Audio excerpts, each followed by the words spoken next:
हाय, मैं हूँ वीरा और आप मेरे साथ सैर सपाटा करने वाले हैं पूरे भारतवर्ष का। आज का मेरा डेस्टिनेशन है जगन्नाथपुरी, जिसे मैं अपना मायका भी कहती हूँ। अगर किसी ने भारतवर्ष का लगभग हर कोना घूमा है तो मुश्किल होता है ये सोच पाना कि शुरुआत कहाँ से करें। पर मेरे लिए ये बिल्कुल मुश्किल नहीं है, क्योंकि मेरे पास बहुत सीधा सा जवाब है। जब कोई 25 साल से लगातार हर साल जगन्नाथपुरी जा रहा हो तो शुरुआत वहीं से होगी ना। बस तो तलाश एक परफेक्ट चाय की भी एक ऐसी कहानी है जिसकी पहली मंजिल जगन्नाथपुरी है। पहली नजर का प्यार भी मैं कह सकती हूँ इसे, पुरी और मेरे सोल कनेक्शन को। काफी मजबूर और फाइनेंशियली टाइट हालातों में हम पहली बार 1995 में पुरी गए थे। पर मेरे पहले कदम को रखते ही वहाँ की समुद्री हवा ने कुछ ऐसा जादू किया कि मानो वक्त थम सा गया था। यूं तो आधी रात हो चुकी थी, हर तरफ सन्नाटा था जब हमारी ट्रेन प्लेटफॉर्म पर पहुंची। लेकिन अंदर से एक आवाज जोर से आई, अरे ये जगह कितनी जानी पहचानी है। शायद पिछले जन्म में मेरी कर्म भूमि था पुरी, तभी तो सब कुछ इतना अपना सा लगा कि जैसे मैं अपने मायके ही पहुंच गई हूँ। बात 1995 की है। नीलांचल ट्रेन का पुरी पहुंचने का वक्त काफी अटपटा सा था, क्योंकि भुवनेश्वर से पुरी तक सिंगल लाइन थी। इसलिए 1.5 घंटे का जो सफर होता था वो 5 से 6 घंटे में तय होता था। खैर, पहुंच तो गए हम पुरी रात 12 बजे के आसपास। पर बरसात का कहर कुछ यूं था कि अगस्त के महीने में लगा कि बस उड़ा ही ले जाएगी ये बरसात। हालांकि वहाँ के लोगों के लिए तो नॉर्मल सी बात थी ये बरसात, पर भाई हम तो यूपी वाले थे, हमारी तो सांस ही अटक गई कि ये हो क्या रहा है। काफी छोटी सी फैमिली थी हमारी, मैं, मेरी माँ, मेरी नानी, मेरा भाई और भतीजा, टोटल 5 लोग और रिक्शा 1। कैसे होगा एडजस्टमेंट, ये सोच ही रही थी कि रिक्शे वाले ने हमारी समस्या का समाधान कर दिया। 3 सीट पर बैठ गए और बच्चों को पैरों पे बिठा दिया गया और सामान रिक्शे के हुड पर गिरा करके एक के ऊपर एक करके रख दिया गया। और एक लंबी बरसाती हम सब के ऊपर से खींचकर रिक्शे वाले ने धुआंधार बरसात में हमें लिटरली ढोना शुरू कर दिया। पर इतना काफी नहीं था। बरसात हो और लाइट न जाए, क्या ऐसा हो सकता है? बिल्कुल नहीं। तो टोटल अंधेरे में कुत्तों द्वारा दौड़ाए जाने के बावजूद उस रिक्शे वाले ने हमें एक छोटे से गेस्ट हाउस तक पहुंचा ही दिया। अंधेरे कमरे में एक बड़े से तख्त पर हम 5 लोग फिर ऐसे लुढ़के कि सुबह सूरज के साथ ही हमने भी आंखें खोली। पर आंखें खुलते ही बताइए, सबसे पहले हम हिंदुस्तानी लोग क्या करते हैं? अरे इधर उधर मत सोचिए, हम चाय पीते हैं। I mean, कुछ एक को छोड़कर 90% लोग तो अपने दिन की शुरुआत इस देसी टॉनिक से करते हैं। तो भाई हम भी उन 90% लोगों में ही आते हैं। हम निकल पड़े, 5 लोग निकल पड़े चाय की खोज में, वो भी नाक की सीध में। तो हुआ क्या, आधा किलोमीटर चलने के बाद जो हम सब ने देखा वो अद्भुत था। दूर तक लहराती हुई नीली चादर सूरज की रोशनी के साथ अटखेलियां कर रही थी और खिलखिलाहट की सफेद झाग देखकर ऐसा लग रहा था जैसे कि वो चूम रही हो उसे। सुंदरता का कोई पैमाना नहीं होता है। हम सब ने उस वक्त ऐसा ही महसूस किया। और चाय की चुस्की का भी कोई तोड़ नहीं है। तो सामने खड़े इकलौते चाय के ठेले के सामने हम भी जम गए। रिसाइकल्ड चाय की पत्ती और सिर्फ पानी से धुले ग्लास भी हमारी खुशी को कम नहीं कर पाए। चाय तो चाय ही होती है ना। उस पर से सामने अगर खूबसूरत नजारा हो तो स्वाद खुद ब खुद 2 गुना हो जाता है। वो थी हमारी पुरी में पी जाने वाली पहली परफेक्ट चाय। पुरी टूरिस्ट हब से ज्यादा एक धार्मिक जगह है। यहाँ की हवा में घुला हुआ कपूर और श्री जगन्नाथ जी के प्रति सभी की अटूट भक्ति जो है ना, वो सोल नरिशमेंट है। घर, दीवार, बस, रिक्शा, होटल, रेत, जहाँ देखिए जगन्नाथ जी की आंखें आपको ही देखती रहेंगी। वैसे कहते हैं कि भगवान कृष्ण यहाँ पे पेट पूजा करते हैं, तभी तो दिन में 8 भाट 56 प्रकार का भोग लगाया जाता है भगवान जी को। ये बात अलग है कि पंडों का खाना पीना अपने लेवल पे चलता रहता है। आपको देखा नहीं कि सीधे अटैक, घबराइए नहीं, वो वाला नहीं, बातों का अटैक, पीछे पड़ने का अटैक। पर कुछ भी कहिए, मेहनत भी काफी करवाते हैं जगन्नाथ जी। 30 से भी ज्यादा तरह के श्रृंगार होते हैं, प्रभु को बुखार चढ़ता है, रथ यात्रा होती है, हर त्योहार पर उनका विशेष रूटीन होता है। जगन्नाथ जी में ना हर पल कुछ ना कुछ होता रहता है। तो भाई हमने जैसे ही मंदिर के आगे रिक्शे से पैर नीचे रखा, लगा कि सब पंडे मिलके मैं उठा के ले ही जाएंगे। अच्छा एहसास तो नहीं था ये।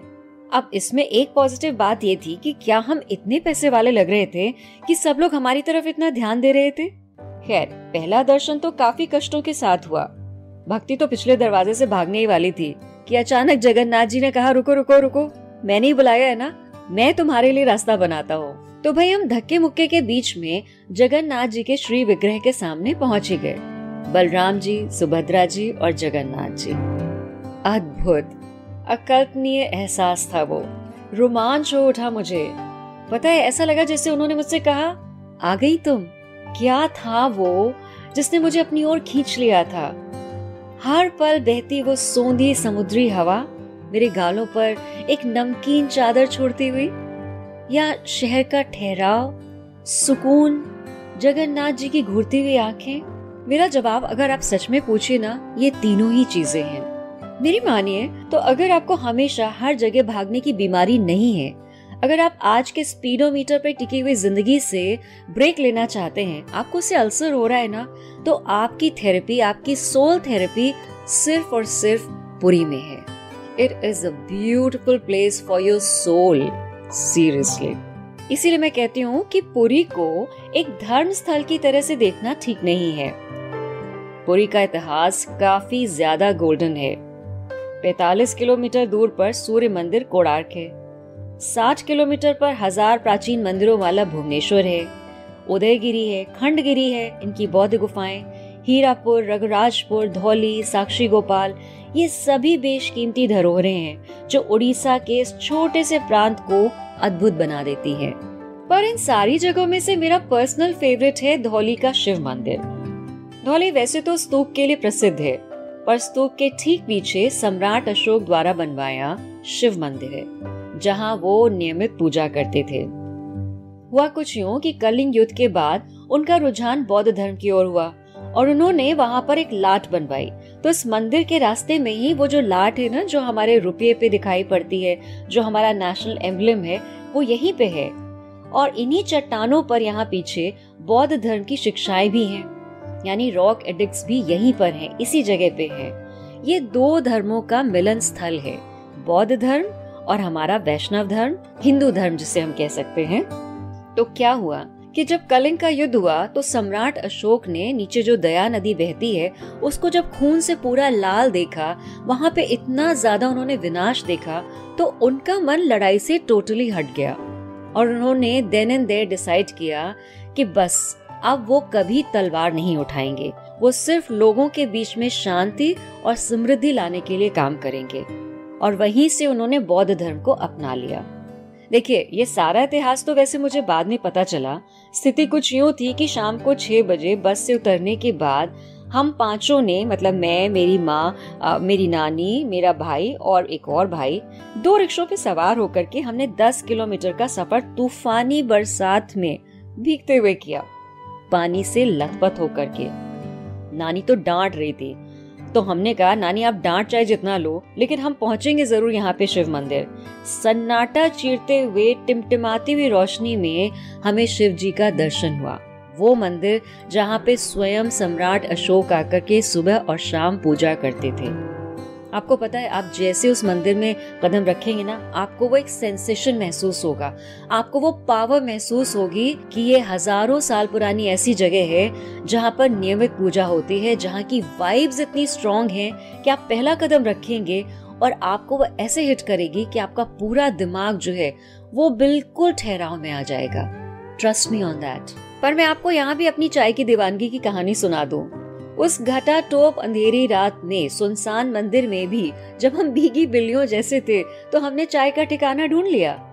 वो क्या है कि एक भला इंसान छोटी सी एक दुकान पीछे के साइड पे लगाए हुए था, चाय का बर्तन धो के घर जाने ही वाला था कि हमने जो है हाथ पैर जोड़ लिए। हमने कहा भैया कहीं भी जाने से पहले एक कप चाय पिला देना प्लीज, हम बिल्कुल टोटली भीग चुके हैं, देखो हमारी क्या हालत हो रही है। उसको भी लगा तरस आ गया कि भाई देखो लगता है बहुत बड़े भक्त हैं। उसने तुरंत चाय का बर्तन चढ़ाया और हमारे लिए गर्मा गर्म चाय बनाई। और वो चाय का स्वाद ना मतलब अमृत, नेक्टर, एलिक्सिर, आप उसको कोई भी नाम दे दो, पर अनइक्वल्ड बाय एनीथिंग। तो मेरा एक और परफेक्ट चाय का कप मुझे मिला धौली के शिव मंदिर में। तो मैंने अपने आप से प्रॉमिस किया कि अब से मैं हर साल पुरी आऊंगी और यहाँ आकर दर्शन तो करूंगी ही करूंगी, इस चाय का भी पूरा लुत्फ उठाऊंगी। तो मैं आज तक वहाँ पे जाती हूँ और उस चाय की दुकान पे चाय जरूर पीती हूँ। खैर कहानी अभी खत्म नहीं हुई है। हमारे अगले दिन के पागलपन की बात तो सुनाना आपको भूल ही गई। हम पांचों को इतना प्यार हो गया पुरी से कि हम अपना लिवर किडनी बेचकर भी वहाँ रुकना चाह रहे थे। तो हमने फटाफट अपनी ट्रेन की रिजर्वेशन को कैंसिल करा दिया और हमने कहा कि ना, हम यहाँ 2 दिन और रुकेंगे, चाहे हमें कितना लॉस सहना पड़े। हमने फिर से ट्रेन के रिजर्वेशन कराए 2 दिन बाद के और हमने 2 दिन हमने पुरी को बहुत ही अच्छे ढंग से घूमा। ऑफ कोर्स ऐसा हो ना हो, जज्बा होना चाहिए घूमने का, तो अलग ही मजा होता है। वो भी शू स्ट्रिंग बजट हो तो घूमने का मजा ना दोगुना हो जाता है, क्योंकि चैलेंजेस बहुत स्ट्रॉन्ग होते हैं, है ना। मजा भी लेना है, पैसे भी कम है, उसी पैसे में कैसे आपको मतलब बजट को अपने प्लान करना है, कैसे ट्रैवलिंग प्लान करनी है और साथ ही साथ कैसे आपको परफेक्ट चाय का कप भी ढूंढना है, ये सब चलता रहता है। तो मैं वीरा इस परफेक्ट चाय के कप के साथ अपनी अगली जो मेरी जर्नी है उसको आगे बढ़ाऊंगी अगले एपिसोड में। आप ना मेरे इस पॉडकास्ट को लाइक जरूर करिए, शेयर जरूर करिए और सब्सक्राइब करिए, क्योंकि ये तो सिर्फ शुरुआत है। मैं अभी आपको भारतवर्ष के कोने कोने में ले जाऊंगी, ऐसी दुनिया में ले जाऊंगी और ऐसी जगहों की सैर कराऊंगी कि आपको भी लगेगा कि आप वहीं पहुंच गए हैं। देखिए ना इंडिया को मेरी आंखों से। मैं वीरा और ये है मेरी दुनिया।